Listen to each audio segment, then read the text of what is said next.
Alright guys, in today's video we're going over archery groups, and if you kind of suck like I did in the beginning, then you're going to want to watch this.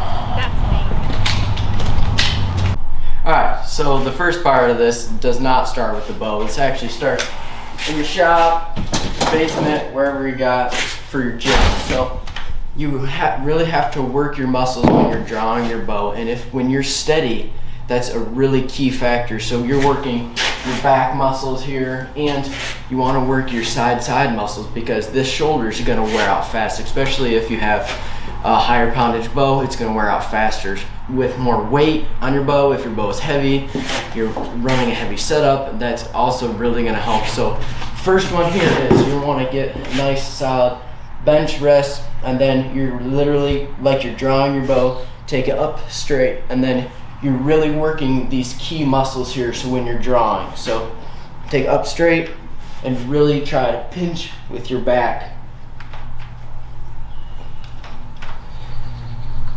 and then do that till it wears you out to as much as you can do, and then do that a couple times every week, and then it really builds up your muscle. And then the next one for your arm, that is holding your bow up. So I think my bow, I think we weighted at like 6 pounds or something.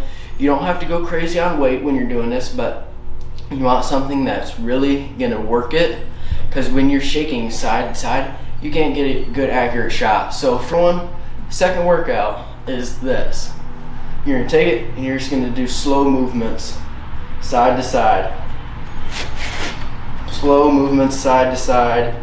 Let's keep it up as high as you can. And that's working your muscles here.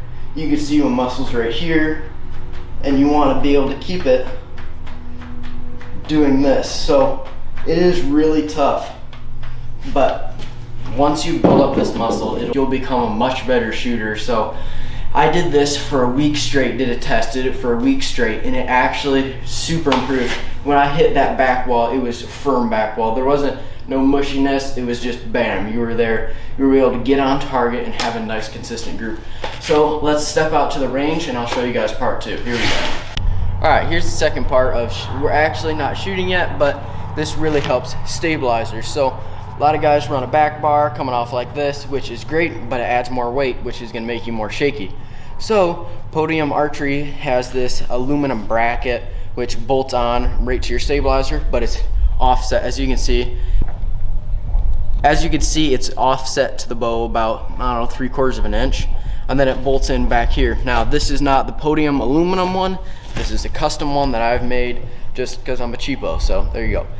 But it's just plastic, bolts right in here, and then when I was shooting farther ranges, you can actually notice a huge difference. You take this off, like you guys try it, you take it off, no stabilizers, nothing, shoot 60 yards, and then put it on. It's game changer. So just have a really good stabilizer system is key, because with those long shots, if you guys are out west doing whatever you guys are doing, it's super helpful. So there you go, there's part two. Let's move on to part three. Alright, so we've gone over our 2 steps so far. We've gone over A, workout, build your muscles, build your biceps, your back muscles, and then B is good stabilizers. C is another thing that's helped me is take my quiver off.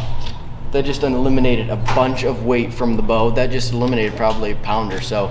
So if you do that, that'll help you with not being so shaky. Then once you become a better shooter, you just get more time in. Then you'll be able to hold your bow steadier, make better shots, clean your breaks, and just be an overall better shooter. Alright, so the fourth step is, what's really helped me is having my peep. So here, it is a relatively large peep, so you want that peep to be going perfectly around your housing to line up, so everything is lined up as much as you can, because if there's a gap around there, then it's not as level, so everything is not square. So your peeps to line up with your housing. So if there's a little bit of gap around there, then you're probably going to want to get a smaller peep, and then that should help you out a lot. So let's move on to part 5. Alright, so the shooting part of this video, probably what you guys have been looking forward to, is just a lot of practice. So you're going to take a couple shots.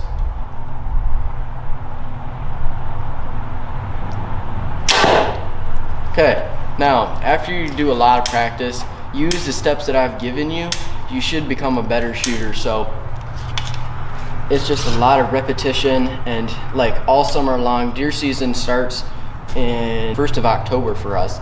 So, but I'm practicing all year long. This year we're going out west in September, so stay tuned for that. We're getting the plans ready to go, so very exciting. But repetition, make sure you're getting 20, 30, 40, 50, 60, 70, all the way to whatever you're comfortable to. But also, what's really helped me is to cut the yardage. So what I do once a week, I'd say, is to go random yardage, range it, and then dial down, do that, and then shoot. I have 4 arrows right now, or actually I have 3. Shoot your 3 arrows at a completely random yardage, and that'll build up your A game, get you more confident as a shooter. So those are just the 6 steps that have really helped me become a better shooter. So thanks guys for watching. Remember, Jesus loves you, and we'll catch you on the next one.